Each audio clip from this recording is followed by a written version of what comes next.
Film and Whiskey Nation, do you ever think about awards? Of course you do. You drink whiskey and watch movies, which means that you know that nothing is validated until a group of random people say, hey, we love what you're doing. The awesome thing about Doc Swinson's whiskey is that it isn't just some group of schlubs that are giving them awards. They have been winning attention from some of the most important whiskey experts that you can imagine. They've been voted best distillery in Washington State by the New York International Spirits Competition. They've been voted the best independent bottler by the Ascot Awards, as well as the best finished bourbon from the Ascot Awards for their La Menta Exploratory Cask. Their Exploratory Cask series is where they release some of the most fascinating and adventurous experiments. If you're ever checking out Doc's lineup and see a white label, there's a really good chance that that's the only time you'll see that bottle, so make sure you snatch it up. Doc Swinson's has been offering just phenomenal finished and blended whiskeys for quite some time now. You can find them online at docswhiskey.com. That's DOCS whiskey.com.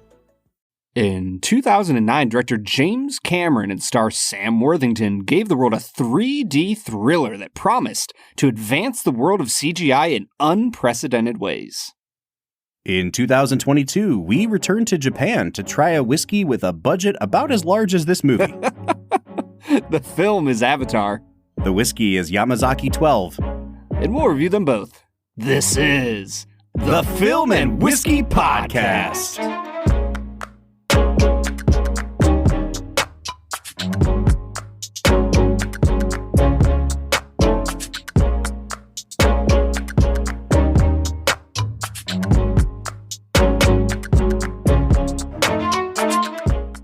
Welcome to the Film and Whiskey Podcast, where each week we review a classic movie and a glass of whiskey. I'm Bob Book. Ooh, I'm drinking some really good whiskey, Bob. Oh, you're diving right in, huh? Dude, this Yamazaki is really good. And what's your name, drinker of whiskey? Oh, drinker of whiskey. I like that. I'll go with that. I'm Brad G, everybody. I have not tried this whiskey yet. I'm very excited to dive into it, Brad. We have not tried a Japanese whiskey in a long time. Yeah. I'm really excited for you to try it, man. There's a lot going on. And when I looked at the price tag, I felt like there should be a lot going on. Yeah, so, I think the theme tying together the movie and the whiskey today is budgetary excess. Yeah, that's a great term, Bob. Thank you very much, sir. Yeah, today we are looking at James Cameron's 2009 epic of CGI proportions, Avatar. We're starting a mini-series of films by James Cameron, who Brad is still on the fence about for some reason, and I don't understand it, because James Cameron is quite possibly the best action director of all time, and I'm hoping that by the end of this miniseries, and in addition to Titanic, which we've already reviewed on this podcast, that Brad will come around at least a little bit, because it seems like Brad thinks of James Cameron the way most people think of Michael Bay. And I think in both cases they're wrong, but also like don't do my boy Jim Cameron like that, man. That's very astute. You are 100% right on that. Now, I will say, like, a majority of the reason that you seem to be hesitant about doing James Cameron is this movie. And so I kind of figured, like, let's just do this one first and knock it out. We'll line it up with the release of Avatar 2. And spoiler alert, if you hang around till the end of this episode, I will be giving my thoughts on Avatar 2. I'm going to go see it opening weekend. And so I'm going to rush back from the theater, record my review, tack it on to the end of this episode. I asked Brad if he would go with me, and he said no. Like, he's just already counting out Avatar, The Way of Water. I'm not driving 2 hours up to see you, spending 3 hours in the theater, over 3 hours, plus, you know, all the other stuff, and then driving 2 hours back. Here's the thing, though. They're showing it in theaters by you. Like, I just want you to go see it, and then let's talk about it afterwards. Yeah. The idea of getting away for 4 hours to see a movie is just a lot, man. Yeah, okay, whatever. Well, I'll be here at the end of the episode to review that. Now, if you are new to the podcast, what we are doing this season is we're doing little mini-series of directors that we really want to knock out some of their major movies on our show. And so, like I said, we've done Titanic, but this is going to be our second James Cameron film. We're going to go back to the mid-1980s with his classic Aliens next week, and then we'll finish it out with his two Terminator films. the original from '84, and T2 Judgment Day to wrap things up. Brad, you've now watched Avatar and Titanic for this podcast. What are your thoughts on Cameron so far as we just kind of like get settled into James Cameron as we come out of David Lean territory? David Lean. He knows how to shoot a vista, am I right? Yeah. So here's the thing. If you want to know the origin of my bias against James Cameron, it actually came from when I was like probably 15, maybe 16. My best friend Mike and I were awake at like 3 a.m. playing video games, and we turned on the cable, and guess what was playing? Terminator. And at the time, I had no idea who James Cameron was, but I remember watching Terminator, and I might have had my first like movie take of all time, and not even necessarily about the movies, but you know how I hate the 80s? Oh, I do. Yeah, with a passion. Terminator was the origin of that, because Mike and I were watching it at like 4 a.m, and we were like, why is their hair the way it is? Why is the music the way it is? Why is their clothes the way it is? This is all terrible. And so James Cameron actually like started my take that the 80s suck. Wow. Dude, you are coming out of the gate with hot takes. I love it when you alienate our audience in the first few minutes of the episode. No, you got to save the alien puns for next week, Bob. All right, we'll get around to your bad Terminator takes when we get there. But, okay, so now you've seen Titanic and you've seen Avatar. So you've seen Cameron at his most ambitious, I guess I would say. Yeah, romantic too. With his largest budgets, certainly, but also in kind of creating these big worlds for his characters to inhabit. And Avatar is obviously like the pinnacle of that. So I don't know, man. What are your impressions of him as a director, but also as kind of a crafter of worlds? I think that Cameron has a really incredible ability to direct action. Mm-hmm. Honestly, we'll just go back to the Michael Bay reference. Like, Michael Bay can direct him the hell out of an action sequence, as can James Cameron. I think the difference is that Cameron really spends a lot of time giving you people to care about in the midst of that action in a way that Bay doesn't always. Although I will say, I don't know if I've honestly seen a lot of Bay films. Like the main ones would have been the first Transformers. Oh gosh. Yeah, don't judge him on those. Yeah, so I'm genuinely not judging Bay. I'm just saying what I've heard. That's like being like, oh yeah, Peter Jackson. I'm not a fan, although I've only seen The Lovely Bones. Like, don't do that. Oh man. So I guess getting back to Jimmy Cam, I think that he is overambitious with the plot development. And he is spot on with almost a Christopher Nolan-esque, just swinging for the freaking fences when it comes to the action and the emotional payoff that action is going to bring. Does that make sense? Yeah, it totally does. I like that comparison. And while we're in this zone, let's go ahead and segue into America's favorite segment, which we call Brad Explains. So again, if you're new to the podcast, or I mean, if this is your 300th time listening, we want to encourage you to listen to more of our episodes, first of all, but also you can find out more about us on our Patreon, patreon.com/filmwhiskey, where you can support us at 3 different tiers. At each tier, you get access to a special Discord server that we're on every single day, talking with members of Film and Whiskey Nation. At the upper tiers, you get uncensored content, you get early episodes. At the uppermost tier, you get episodes that we make just for the friends and family. What's that package called? The Viscosity package. If you're a Viscosity patron, you can, like, Brad, we turn out a lot of... thick as hell, It's bro. so thick with 2 C's. We produce a lot of episodes in a season. And if you're a Viscosity patron, you get even more episodes. It is the Film and Whiskey Plus, we should be calling it. More Bob, more Brad. So again, you can find us on patreon.com/filmwhiskey as we move into Brad Explains. This is the part of the podcast where Brad breaks down the plot of the film that he has just seen, often for the first time. Brad, this was probably only your second time seeing Avatar? I might have seen it twice in theaters. I feel like you have very strongly asserted in the recent weeks, like, I haven't seen that movie since the theater and I'm never going to watch it again afterwards. So well, that's what I'm saying. Like, I think I saw it twice with friends. Okay. And that was it. Since I saw it in theaters, that was it. I could be wrong. Maybe. Oh, okay. So you saw it twice in the theater. And now Yes. this is time number 3. Got it. Like, it's kind of like when Endgame came out. Like, I wasn't a big Marvel person, but I went and saw it on opening night, and I had a dude cry behind me for half the movie.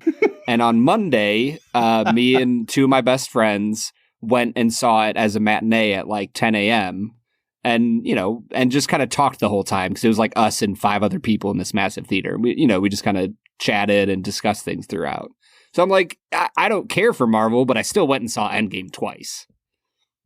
I love you to death, but the more I hear about your movie-going habits, the more I'm like, you seem like the opposite of the ideal person to accompany me to the movies.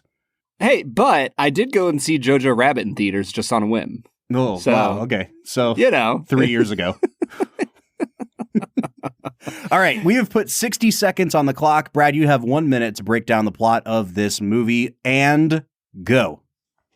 Avatar is a film about a crippled Marine named Jake Sully, whose twin brother is killed, and now Jake is able to, because of his genetic similarities, is able to take over a massive scientific endeavor to create an avatar for him to embody through his mind and science and all that stuff.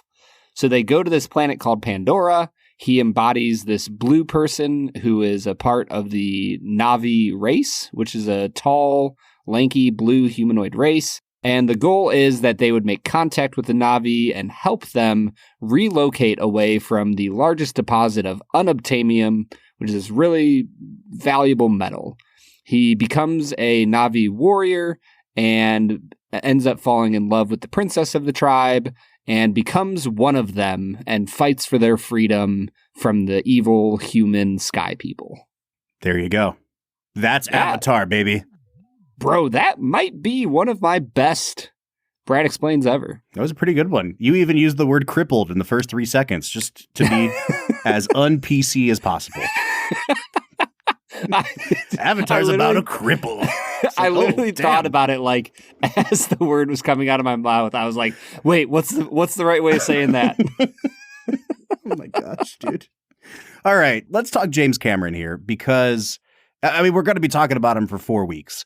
There are some recurring themes that will come up with James Cameron, and I think that it is possible for James Cameron to be both one of the best world builders in cinema and one of its absolute worst dialogue writers. Like, he and George Lucas should collaborate on a project to outdo one another in the bad dialogue department. And of course, one of the big knocks on this movie, and we'll talk about the story elements that people knock, but one of the big knocks is the dialogue. And as I asked Brad, because I expected him to have just pure and utter disdain towards this movie, I said, Brad, maybe the best way to structure this episode would be to talk about your major grievances with the movie. And the first one you listed was the dialogue. So, yep. I don't know, man. Take it away. What are your impressions of Cameron's dialogue? I will say, as you brought up George Lucas, I'll get to your point in a second, Bob. I realized that one of the things people talk about a lot with the prequels is that they're like more political thriller type things. Mm-hmm. I'm like, what if Aaron Sorkin wrote episodes 1, 2, and 3, and Lucas directed and built the world and did all that stuff? Emperor Palpatine's just like, walk with me, talk with me. And then yes, just walking through the corridors. Yeah, it would the opera scene would not have been seated. They would have just been walking endlessly. I think that the dialogue in Avatar struggles on 2 points.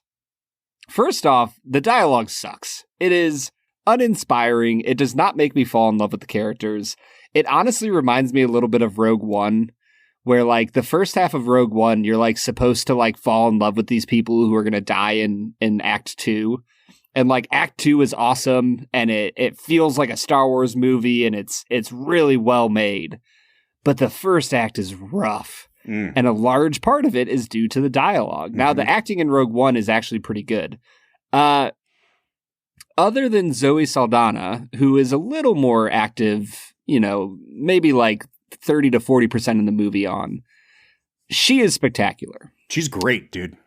Other than her, would you give anybody higher than like a B- on acting? No, probably not. And I think I'd give the B- to Sigourney Weaver because I know, we're going to watch Aliens next week, a movie that she is nominated for Best Actress for because she's so good. And I know she has it in her. And I also know that Cameron has not set her up for success with this dialogue. That early scene of her and Giovanni Ribisi, where they're he's like, come into my office, and he holds up the rock, and he's like, this is why we're here. Unobtainium. It costs $20 million a kilo, or whatever he says. And it's she knows this. She's been here for 15 years. I know that you're trying to introduce the audience to the stakes and the MacGuffin and the driving force, but it's so bad. But also, unobtainium. We can't obtain it, so we have to get rid of the blue people. I love it. It's so bad. Yeah, I love that he was just you know what? It's going to be called unobtainium. And they're like, James, no, please, anything else.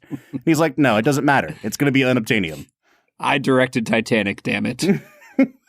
Okay, so we've touched on the dialogue. Let's talk a little bit about Cameron himself. By all accounts, he believes in himself a lot. And his self-belief comes across in many ways as, how do I phrase this?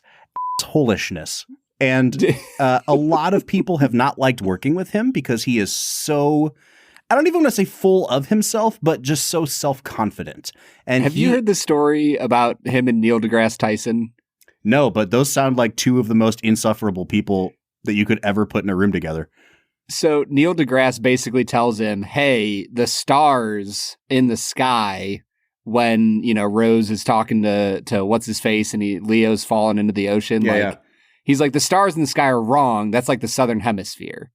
And James was like, okay, whatever. And 20 years later, Neil deGrasse runs into him again and goes, oh, hey, by the way, stars are still wrong. I noticed you did a re-release or something. And apparently James pulls up Wikipedia and he looks at Titanic. He goes, it's made over $1.5 billion and walks away. That's exactly how Neil deGrasse Tyson deserves to be treated. But yes. Okay, but so 100%. Back to Cameron. He is very confident in his abilities, but he really has earned it in a lot of ways. He worked his way up from just being a crew member on these really, really low budget horror films working for Roger Corman to the point where he started directing, and his first theatrical film is called Piranha 2. It's a low budget, crappy horror movie. But even in that, and working on a shoestring budget, there were some really ingenious things that he was doing behind the scenes. He gets this idea for Terminator. He makes that on a shoestring budget. It makes a hell of a lot of money for what it was supposed to cost. And there's this recurring pattern that with pretty much every successive movie, he gets more and more ambitious with the stories he wants to tell and the world he wants to build. The studio comes close to pulling the plug. They always go over budget. The studio doesn't believe in him. He has to do something like sacrifice his own director's fee or tie it to the profits of the movie and not take anything up front. And then lo and behold, they always make a ton of money. And he proves everybody wrong. And it's gotten to the point where it is such a pattern that it almost seems performative now. And it's happening right now with this new Avatar movie. So many people are counting him out. And I have no idea how it's going to turn out with Avatar. But I've read the reports that this is going to have to be the third or fourth highest grossing movie of all time just to turn a profit. Ooh. And I'm also you know what? If anyone can do it, it's James Cameron, who made back-to-back highest grossing movies ever. You're just hitting me with all sorts of news about James Cameron. I think that Avatar did not deserve to make that much money, if I'm being very blunt. I think that, I remember this. This, Bob, you and I were 18, 19 years old, and this was in the prime of our, older teenage years. This was set up to be just the introduction of 3D to the world. Like, all other 3D has sucked. You were wearing red and blue glasses from the 50s compared to what you're going to have now. Mm-hmm. And so for me, Avatar always will be second rate, almost cut rate, in my opinion, because it never lived up to its billing. And when I watch it, I feel like I'm watching an animated film for half of it, and then a live action film when, Sam Worthington is playing his human character. Sure. And so I just, like, CGI has come a long way since then, especially because of what Marvel has done. But even with the newest Marvel films, I find myself going, CGI just isn't going to cut it for me. And so, in my opinion, between the terrible story, the really, really rough dialogue, the bad acting, there's not enough in Avatar to me that justifies it. Whereas, like, I watched Titanic, and Titanic is a hell of a film. Yeah. Truly an incredible film. And so I don't know if I see Avatar as deserving its place in the pantheon of Hollywood. All right, so here are my two thoughts on that. And I'm going to say them both because I'll probably forget the second one, and I'm going to need you to help me recall it. So first, I think we need to talk about the historical context that this movie gets released into. And then secondly, I want to talk about Cameron's sort of filmmaking prowess, or like his encyclopedic knowledge of cinema. So first of all, I think you have to keep in mind that this movie was so revolutionary when they released it that we're watching it now through a lens of 13 years of technological development that all rest on the shoulders of Avatar, right? Like, Iron Man comes out the year before Avatar. And if you just traced Iron Man to Endgame without Avatar in a vacuum, I don't think Marvel gets there. Cameron was doing something with computers that had really never been done before. I mean, the closest that you ever got to something like this, where it was a completely CGI world with motion capture, is those crappy Robert Zemeckis movies that, like, when he did The Polar Express and Beowulf. That's the closest I can think of anything. And that looks horrible. And so, we can talk a little bit about how, especially in the early scenes of this film, I did feel like I was watching a video game cutscene a little bit. I really did. And yet, there's something about the fact that he uses that motion capture and that he does such a good job, even in 2009, with the way that he captures facial expressions and body language, that you can tell that these characters are not completely built in a computer. They're too realistic in the way they react to things. Their facial expressions really come through. And so, does it seem a little bit chintzy when you're comparing it to the very best 2022 VFX? Maybe. But I also think that, you could probably release this in the theater today and it wouldn't look any worse than 90% of the stuff we're getting today. And I think that is a real credit to the film. You know what I mean? You have to take a step back and be like, we're judging this based on 13 years of technological advancements that only happened because this movie worked. I get what you're saying, but I had this take in 2009. Yeah, okay, so that's a good point. But that's part of the historical context thing. How many... I don't know if you remember the stories around Avatar.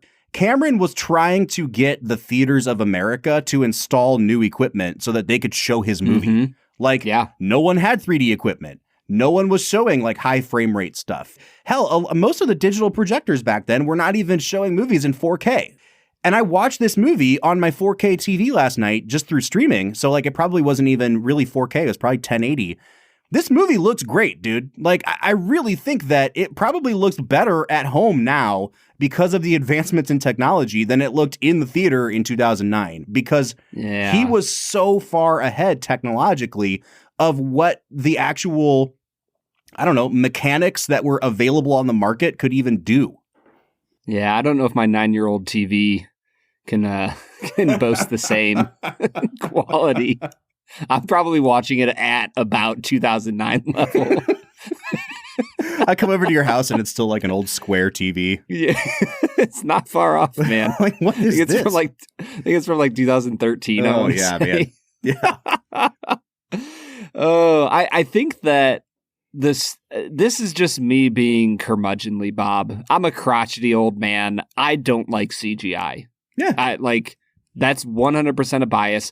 I think the other bias for me was truly not just the CGI, but the fact that this movie was supposed to usher in the new era of 3D. Mm-hmm. Like, do you remember when they were trying to push 3D televisions? Yep. Like, it was all in this era. And I just always firmly, from the start, was like, F 3D, it sucks, until I am like literally sitting in a holographic world and it's happening around me. Like, that's the only 3-dimensional media I want to consume. And so I guess I just, beyond the graphics being what they are, and there's beautiful moments. This might sound small, but the little like whirly bugs that he like touches and they like flip into this almost like a Japanese origami, you know, like not crane. Well, they look more like flying jellyfish. Like, yeah, sure. You know. Like beautiful. Yeah. Absolutely beautiful. The trees that they like connect to hear the memories. Beautiful. Like there's parts of this movie that are incredibly well done, but the overall movie is about people, whether it's the humans or the Na'vi, and I just think the Na'vi don't look good. All right, so let's go in on that a little bit, because I think you're right. I think that there's something kind of rubbery about their skin, and they never, for me, the moments that the Na'vi looked the worst is the moments where, like at the end of the movie, where they're overseeing sending the humans back to Earth. Yep. And it looks like these are two completely different. Like, this is a green screen, and like these people are fake, these people are not fake, and they never do a good job of making them look like they're inhabiting the same environment. Yes. However, I will also say that seeing the Na'vi for the very first time in this movie is like, oh my God, is this how this movie is going to be? Like when Jake first goes into the Avatar, I'm like, oh God, this is going to be bad. However, it kind of distracts you for a little bit from the fact that everything around them is completely computer generated. And like, you hadn't seen something like that since maybe, I don't know, like let's talk about Attack of the Clones again. Like that looks like a PS2 cutscene. Yes. And like by the time that we get to the point where we're nearing the end of the film, where they're all nervous and they're kind of flying into the battle, and the one guy gives him a head nod and he looks over at Neytiri and they're like ready to go into battle. I was like, oh, like this is a super immersive world. None of this exists. It's not as if they're just rotoscoping in a blue person and everything else in the shot is real. Like nothing in this shot is real. And I think it's like, it kind of flies under the radar a little bit how detailed and how good of a job Cameron does building this world visually. Like everything that he doesn't do in the script to world build, he captures perfectly visually. Like you get to learn so much about like the botany and the biology of this planet. And even in that crappy like training montage where she's showing him how to fall and catch onto those big leaves as they fall down the canopy of the jungle, like that comes back into play at the end of the movie. And it's not dwelt on. It's not something that's like beaten into your skull. It's just a nice little visual callback. And I think that Cameron does a really good job using the CGI in ways that you almost forget everything is fake. But if there's one thing that you're right, it does still seem fake, it's the Na'vi. Yeah. And I'm kind of almost willing to sacrifice that though. Like I would like, it reminds me of how Pixar will make their characters look like cartoons, but everything else besides the characters looks photorealistic, and you forget that they designed that too. Bro, the short film Piper with the little sandbirds. Yeah. They zoom up on the crab and the bird, and it looks like real sand. Right. Like, it's amazing what Pixar can do. I think that the best moment with the Na'vi, like easily the best moment of animation and mocap, is when Neytiri pushes the douchebag other guy, if you don't mind the trope, and like crouches over Jake's, lifeless for the moment body and is like snarling, hissing at him. Yep. Bro, that's a hell of a moment, and they capture her ferocity just incredibly. Yeah. So I'll give them that. They have moments. So this segues into that second point I wanted to make about Cameron's filmmaking abilities. And I really went in on this in our Titanic episode, that what makes Titanic work so well is that Cameron knows how to direct a horror movie. And those scenes where Jack and Rose are kind of trapped under deck and it just gets quiet for a while and the panic sets in and you start to hear the croaking of the ship as the leaks come through. It's terrifying, dude. That movie is terrifying. And people don't remember it being a horror movie, but that's half the reason it works. And he knows how to shoot horror. He knows how to shoot action, but he does it by establishing the world and then by working within it in a way that makes sense to the viewer from like a geographic standpoint. And it happens in this movie too. And I think the thing that you really have to carry over is think about the best sequences in Titanic and how he shot those. And then how he does the exact same thing here, but he isn't working with real sets. He's building all of it in a computer. And I think it's almost more admirable that he brings out so much emotion and so much clear action on screen, because honestly, Brad, we've seen so many of these DC and Marvel movies now that you see the behind the scenes pictures and they look just like Avatar. Like it's just a guy on strings with blue all around him and they fill everything in. But, when you go see a movie like, what's the one that just came out with The Rock? Black Adam, everything looks flat. Everything looks gray. There is no sense of geography. There's no sense of like weight to the things that they interact with on screen because it's also fake. And this movie, there are so many moments where I'm like, oh yeah, the Na'vi look fake, but I forget that everything they're interacting with on screen is also fake. And so I don't know, man. I just feel like you have to give Cameron credit, even if you don't like CG, for doing more with CG than almost any director in terms of making it feel cinematic. I mean, does the credit kind of shift away from Cameron then into the, computer graphics team? Oh, I'm sure. But, he's certainly the kind of guy that has his fingerprints all over that, too. Yeah, no, yeah, you're right. He's definitely fastidious about his movies. But I guess I'm just not quite on the same page as you, Bob, because I don't respect CGI that much. And that, like, I don't know if that's just like douchey of me to say, because I know it takes an incredible amount of work. Like I read an article the other week about how Marvel is just grinding the CGI community into the dust and how brutal it's been to work for them and, all this stuff. So like, I know it takes an incredible amount of work to bring these places to life. And I don't want to discredit that at all. What I'm saying is, I watch a movie like Lord of the Rings that has a similar epic feel to it, as what Cameron is shooting for here. And I never once have to believe, or think to myself, oh, does this feel realistic or not? And yet with any movie that is like largely CGI, I find myself going, oh, that doesn't look really, And it reduces from the movie going experience for me. And so I'm with you. It's a crazy amount of work. There's a lot of it that's really beautiful, but I'd rather see real stuff. I'm more of a lenient, if you will. Yeah, I mean, I'm with you there.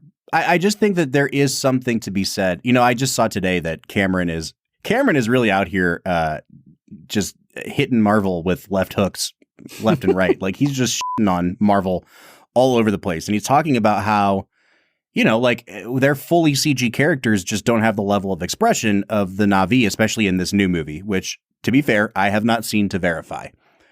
But I read the comments, as I tend to do, and I shouldn't. And, of course, it's like a bunch of Marvel bros who are like, can you even imagine if Marvel took 13 years to make a sequel to Infinity War like Cameron took? And I was like, I wish Marvel had taken 13 years. Like, because even if this CGI, as we get older, Brad, if it shows its age and it looks crappy 50 years from now, it will still, when we hold it up against its peers, you can see the level of care and attention to detail. And there's a reason that it took so long for them to make this movie. And like, I think you have to separate out the quality by 2022 standards from Cameron versus his peers. And it gets back to your point about the 3D stuff too. Like, the reason 3D sucks is because as soon as Cameron did all the heavy lifting and did all the work to get it in place, then 50 copycats, or not even copycats, but opportunists came after him and dumped crappy versions of 3D into movie theaters. And so after a couple years, we were all sick of it because they did a shitty job. And I remember when they re-released Titanic in 3D because Cameron had gone back in and painstakingly added depth and layers to the 3D, like by hand, essentially. And that movie looked amazing in 3D.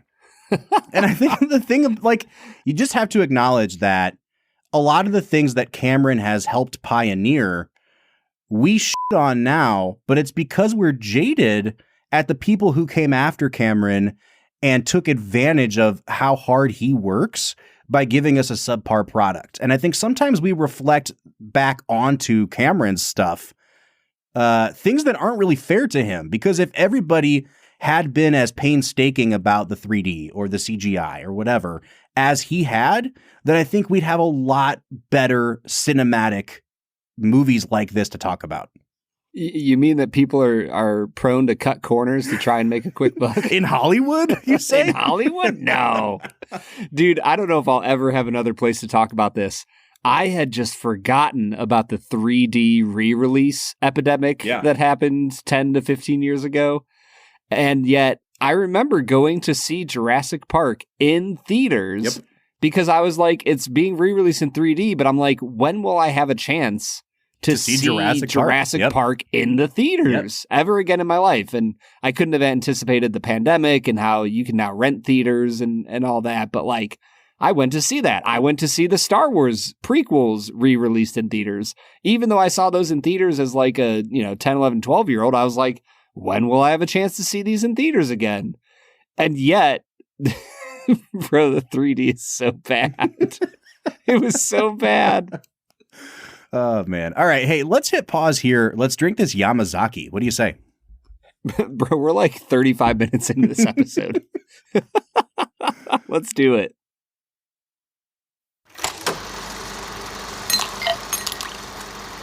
All right. Today we are trying the Yamazaki 12-year. Brad, this is our first Japanese whiskey of this season, I think. I don't think we've had any others this season, have we? Probably only like our 4th or 5th overall. Here's the thing is Japanese whiskey is finally starting to become more popular in the United States.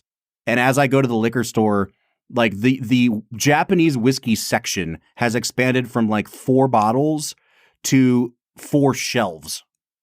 Do you know what I mean? Like there's probably 50 of them now. It's still the smallest whiskey section in the store.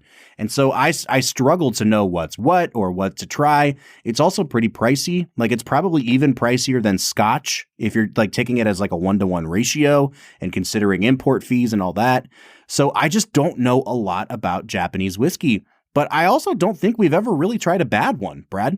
Yeah, everything that we've tried has been good. I mean, heck, which one was it that had the awesome the Nika topper? Golden Gold. Yeah, dude. that was just really, really cool. And I think that every single Japanese whiskey we've had, we've at the very least been like, oh, this is like really solid, if not really, really good. Well, this one today is a beast, and it is known for being one of the best offerings to come out of Japan. The Yamazaki distillery is pretty famous. It's owned by Suntory. So we get to say, for relaxing times, make it Suntory time, which I love doing that every time we get a chance. Let's go, Bill Murray. They've been releasing this product since 1984. It's aged for 12 years at the Yamazaki distillery. It's 100% malted barley in the mash bill. Brad, what is this clocking in at proof-wise? Bob, this bad boy is clocking in at 86 proof points. Just like with Scotch, we talk a lot about how you don't usually get high proof points. Now, there's always exceptions. There's Nika straight from the barrel, which people, I think that's what it's called, which people really, really like. So we're going to try this one. It's 86 proof. Brad, you've already been sipping on it and raving about it. What are you picking up on the nose here? Oh, dude, the nose is honey just all sorts of nice thick honey, cherry, vanilla, oak, and then on the back end, after I sat with it for a while, I got a lot of cinnamon coming through. This is an incredible nose, Bob. I gave it a 9.5 out of 10. It's very delicate, and it really toes the line between a nice bright Irish whiskey and like an entry-level Scotch. Like there's not a lot of smokiness to it, and I'm not even talking about peat, but I'm talking about that kind of like weightiness you get with Scotch, even at kind of the lower levels of Scotch. This definitely keeps it nice and bright. There's a lot of floralness to it. There's I'm definitely getting some citrus. I think you're right about orange. I think that there's some melon here as well. I'm getting a little bit of honeydew on this. I really like it. I just don't know, like in a vacuum, if you put like 10 similar smelling whiskeys in a row, I don't know if there's anything about this that's making me like go crazy. I know you gave it a 9.5, but for me, this is kind of like, oh, this is a really, really nice, bright Irish whiskey scent. So I'm only going to give it a 7.5 on the nose. Man, you're crazy, Bob. Go home. The palate here, I think that you get a lot of vanilla and honey up front.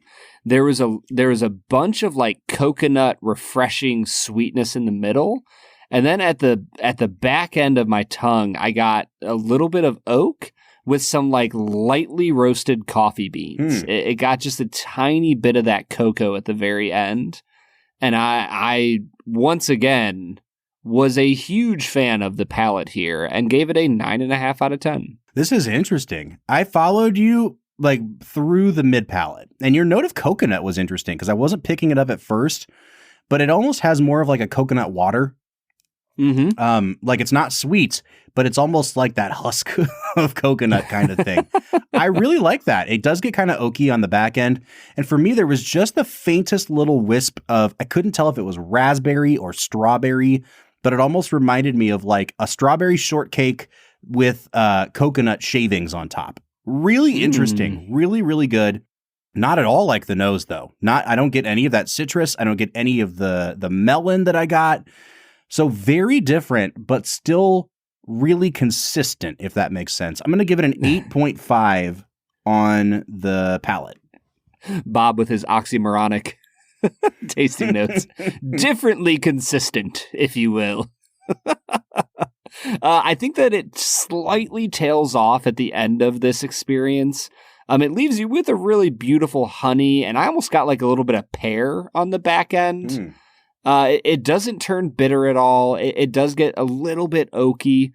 It just didn't have quite enough punch. I think if this was like 90 proof or 92 proof, it would last a little longer throughout the whole drinking. I gave it an 8.5 on the finish, Bob. Yeah, man, I really like the finish on this. It gets oaky towards the back. I think some of that almost smokiness comes out there, but it's more of just like a nice burnt wood kind of thing. And like, so you're really getting the inside of the barrel here with the finish. But then there's a layer of, I can't quite place it, Brad, but it's like some sort of almost a candy for me, just a wisp of it way after I swallow that shoots back up my tongue. It almost reminds me of like the green Laffy Taffy. Like there's like a sour apple kind of thing going on, and it's really, really good, and it's super refreshing. And so at every point in this tasting, I'm getting fruit coming through, and that's what's keeping this from being just kind of like a generic scotchy taste. And you know, you had that note of toasted coconut. I had melon. I had orange. We talked about strawberries. We talked about raspberries. We've talked about apple at this point. This is a super complex whiskey, especially at only 86 proof. And like a good scotch, I actually don't think it needs to be higher proof. I think the alcohol makes itself known, and this feels full-bodied enough and complex enough that I don't just think making it more potent would do a lot to add to the flavor. And in fact, I think it might mask some of these more subtle flavors we're getting here. So yeah, I'm actually going to, let me get my score. I'm going to bump it up to a 9 on the finish. Yeah, I just think just a few more proof points would lengthen the experience all the way through the finish. That's all. Well, you're wrong. So what are you going to do about it? I think that the balance is a 9.5 out of 10. Like, this is an incredible balance of like delicate complexity that never overwhelms itself. And I was really impressed with what they're doing here. Yeah, I'll also give it a 9.5. I was going to give it a 9, but I like what you said. It's a balance of a lot of delicate flavors. And that's part of why I think that increasing the proof really would swallow some of those up. I don't think I've ever had a whiskey that reminded me of so many different fruit flavors at so many different points of the tasting experience. It is a really complex, very delicate whiskey that, man, I really would recommend anyone to try tasting this. So I'm going to give it a 9.5, and that gets us into value, which is where things are going to go a little bit sideways. Mm-hmm. I think that if you get this at price, it is priced at $180 in the state of Ohio. If you're able to find this for $180, you're not in the mid-tier whiskey range. Like, if you're going to spend over $100, $150 on a whiskey, you know what you're getting into. So I'm pricing it for those types of people. Mm-hmm. I would give it an 8.5. Wow. At $180. Wow. I think that if you're going to spend this much on a whiskey, it had better be a damn good whiskey. And I think that this delivers. You know, even if I wish it was a few points higher on the proof range, like I think this is an incredible whiskey. The problem that you run into is the fact that you can't really find this for $180. You can find it for $350 to $500. Yeah. And at that point, I'm like, oh, like, it's not worth that much money, Bob. Yeah, and here's the thing is, like, we haven't had enough Japanese whiskey to say, like, how this fits in amongst its peers. Like, we're really only comparing this to Irish and Scotch, and that's mostly just because of the mash bill.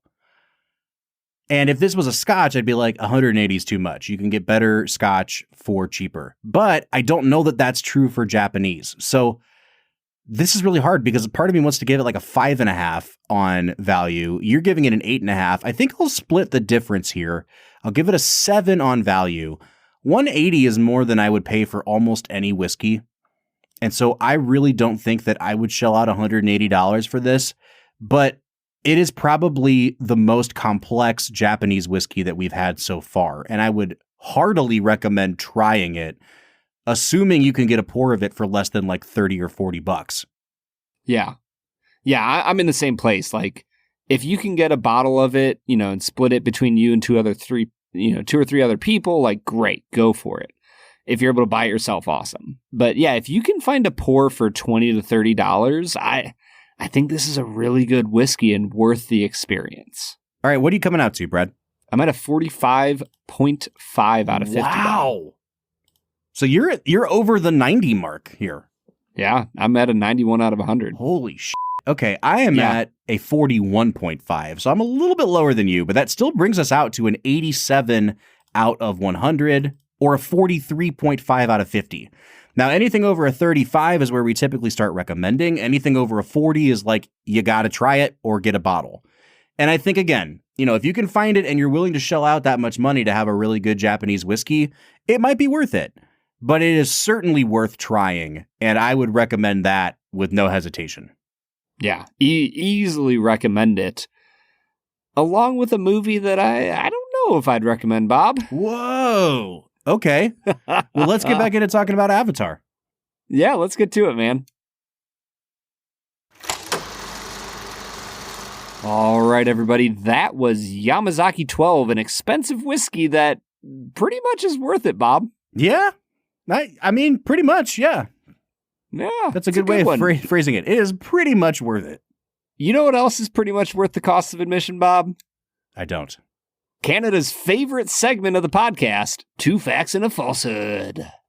I'm getting to the point where I just don't enjoy this anymore. You're stumping me week in and week out. I need to start cheating. Yeah, you probably should. If you're not cheating, you're not trying. I was going to say, I need to start employing the Brad G. Coin of Destiny approach. Bro, I will not have you impugn my honor in such a way. If there's anything I take seriously, it's chance. What a quote. That's the quote of the season. All right, let's hop into 2 Facts and a Falsehood. This is where Brad presents 3 items to me as fact, one of which is completely made up, and I have to try to guess which one is the lie. So Brad, hit me with your 2 facts and a falsehood.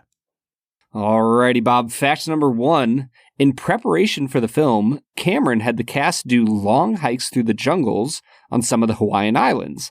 And on these hikes, Zoe Saldana would wear a warrior outfit with a tail appendage to help her gain confidence in her role. So you're telling me she's a furry? Hey, man, this was like 2008, all right? There weren't such things as furries back then.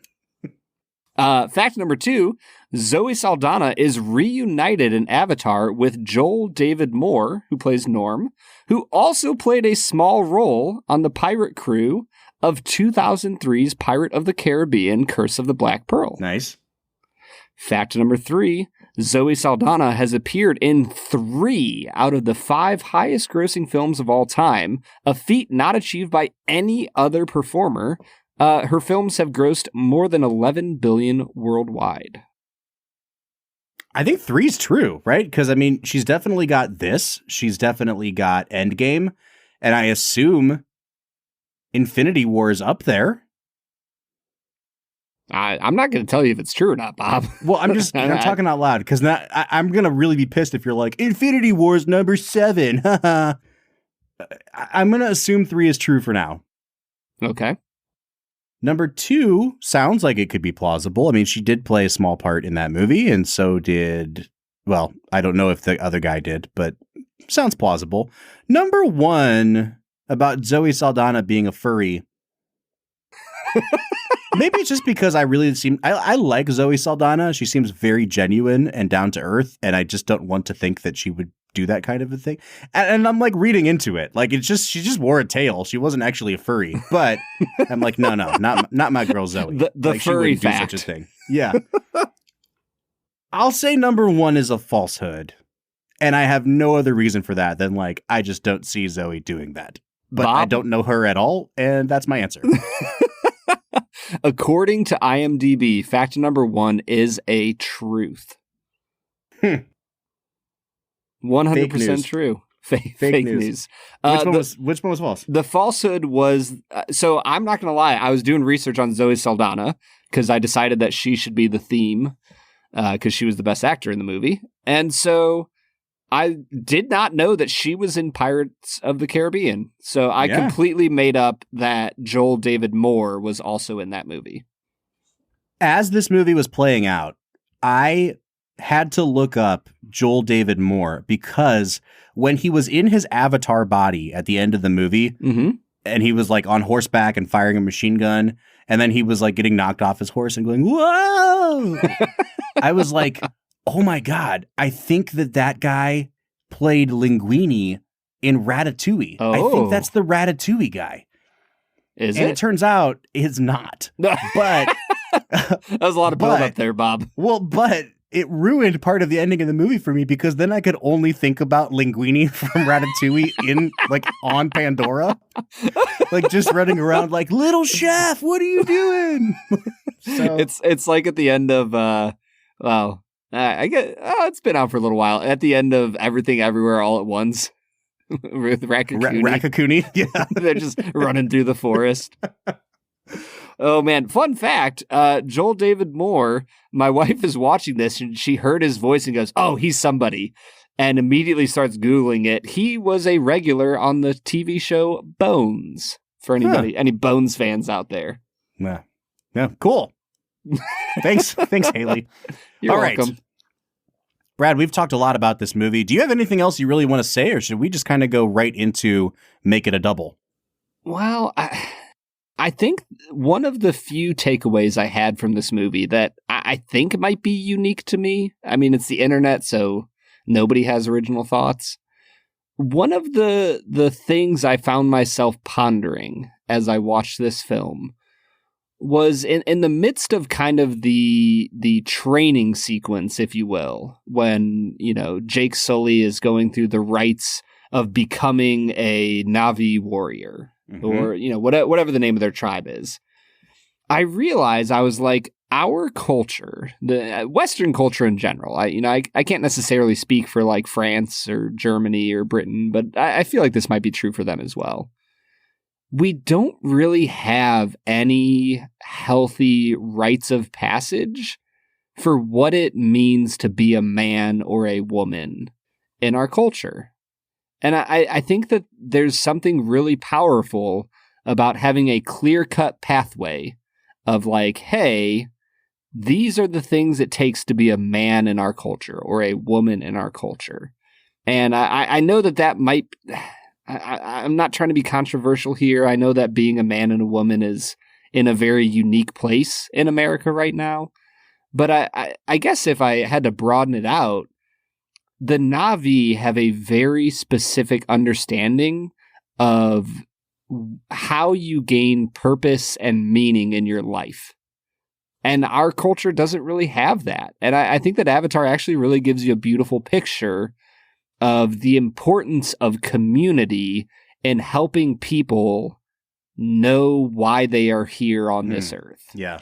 I don't know. Is that like way too deep for Avatar? I don't think it's too deep. I think that because you and I come from a like Christian church background, I think we might need to add context to what you're saying. Because I think I know what you're getting at, which is like we don't really have rights that indicate a like growth or maturity or coming of age. RITES. Yes. And yeah, I mean, we kind of do in like a very casual way, right? Like we have your high school graduation and like, you know, if you're Jewish, you have your bar mitzvah. But like even that in America has become secularized to the point where like I'm 13 now, so it's my bar mitzvah. You know what I mean? Like it's not so much give me presents. Right. And so I get what you're saying. You know, we before we press record, you were kind of kicking this idea around with me and you talked about how, you know, even on Pandora, it's like, okay, now that you have achieved this level or whatever, and you have been considered a man, quote unquote, now you can choose a woman. And we were talking about like the dangerous gender politics of that, but also I think there's something to be said about like, you are not ready to pick a life partner until you're mature enough in all of these other areas. And so like, it seems super regressive, right? But then there's also the idea of like, there does need to be some sort of standard. I don't know. Yeah, not standard, but like a rival into adulthood. And we do a really bad job at that in America. And I think Cameron, you know, to his credit, and he does beat you over the head with it. And these are themes that we will see all through his movies, especially in Aliens next week. And he talks about it himself, that the idea of a greedy corporation who is also backed by military force and your heroes having to go up against that to win the day, like that's all through here. Cameron really hates the idea of like the military being used by force, and he really, really hates greedy billionaires, which is why he takes such pleasure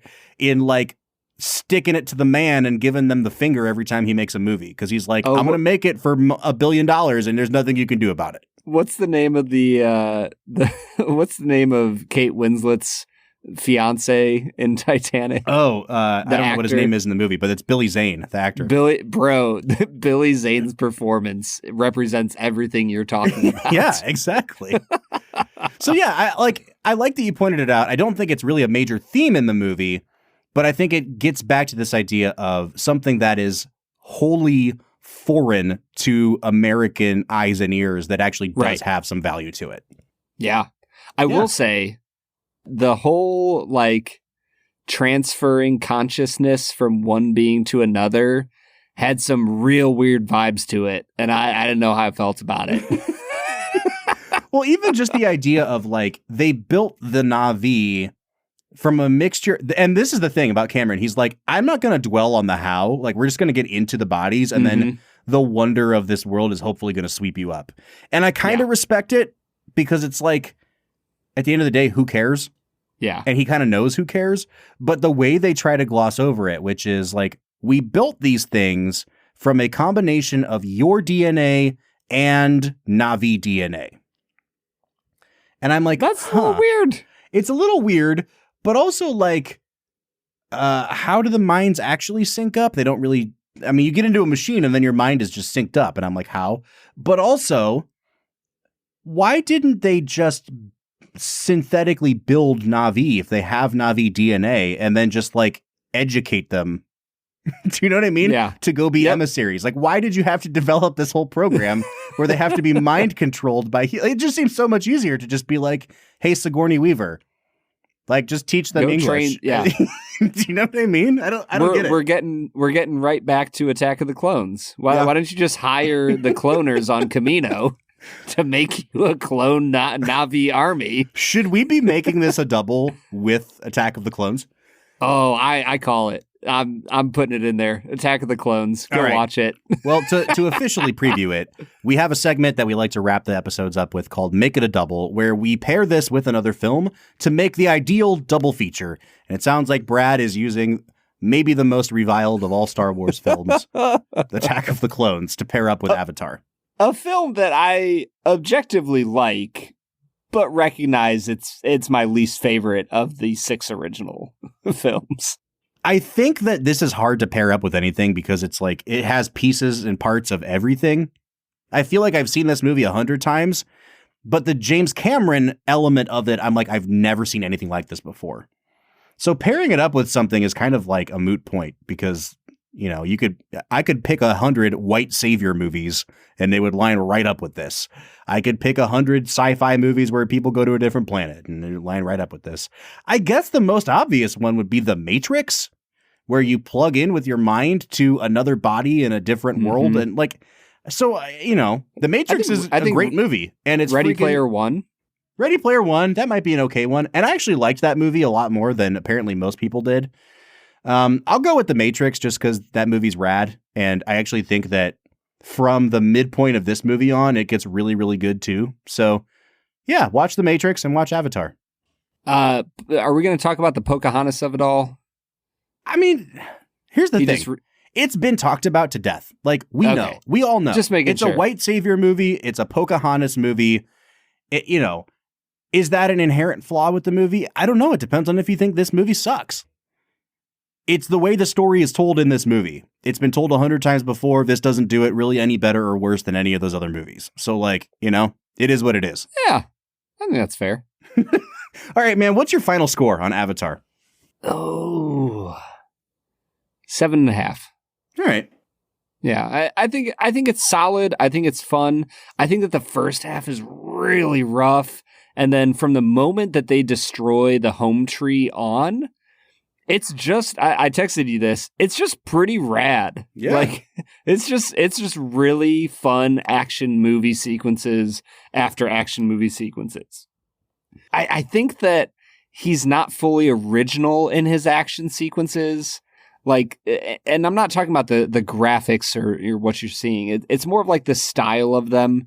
They feel pretty rote. Of like, oh, they have a surprise attack and then they get pushed back and then something unexpected happens. And so like, it's not like the action scenes move into new territory, but they're really well done and they're fun. So yeah. I couldn't decide between an 8 and an 8.5.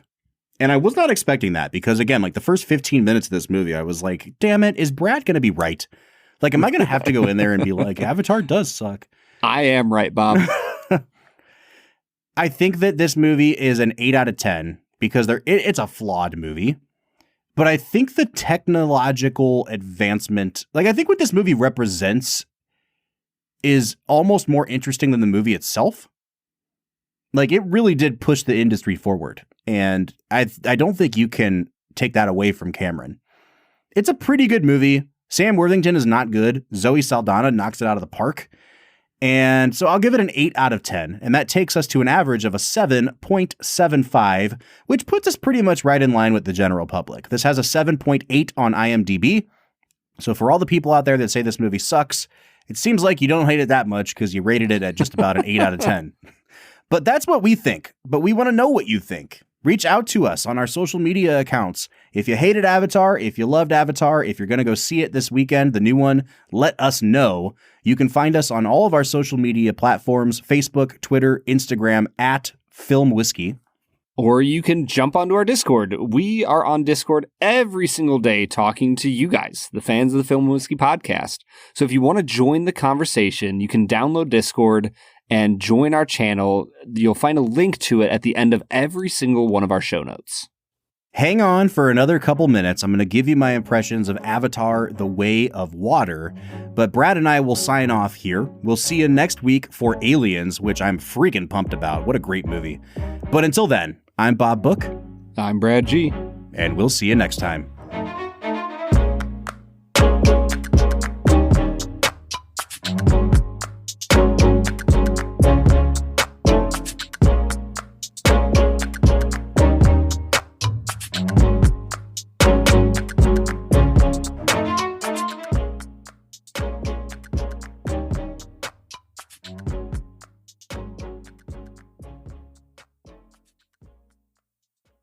All right, let's talk Avatar: The Way of Water a little bit.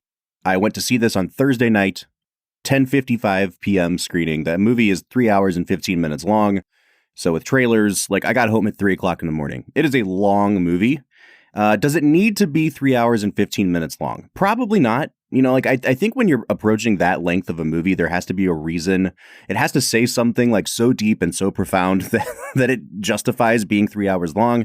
And in a lot of ways, this just feels like the second chapter in an ongoing saga. And so does it need to be 40 minutes longer than the original? Probably not, but it also didn't feel like it dragged to me. I know some critics are saying that second hour really felt like it dragged. For me, it didn't feel that way. And Cameron really expands upon the universe that he created in the first one. I think whereas in the first one, he was very much interested in just getting down to brass tacks. In this one, there's much more emotion behind everything. And he introduces you to Jake Sully and Neytiri's family and their 4 children and all of the, many, many plot developments that come from having 4 children, some of whom are teenagers. But you learn a lot more about the dynamics between the different tribes of the Na'vi. Obviously the plot mechanism of this movie is that they're being hunted by the Marines again, and so they have to flee to a tribe of people who are water people. They live on islands, they're out on the water, they go under the water for long periods of time.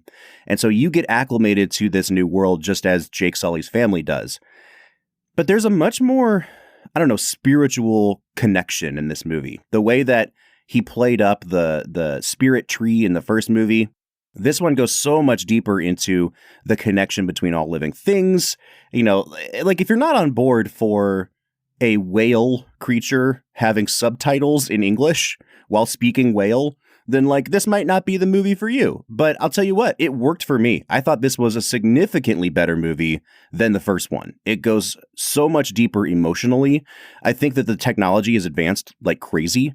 The level of detail on the Na'vi skin at this point is kind of staggering. They make Jake Sully look so much more expressive. And I think that was probably something that Cameron really emphasized this time around, because Sam Worthington's performance in the first one has drawn so much criticism.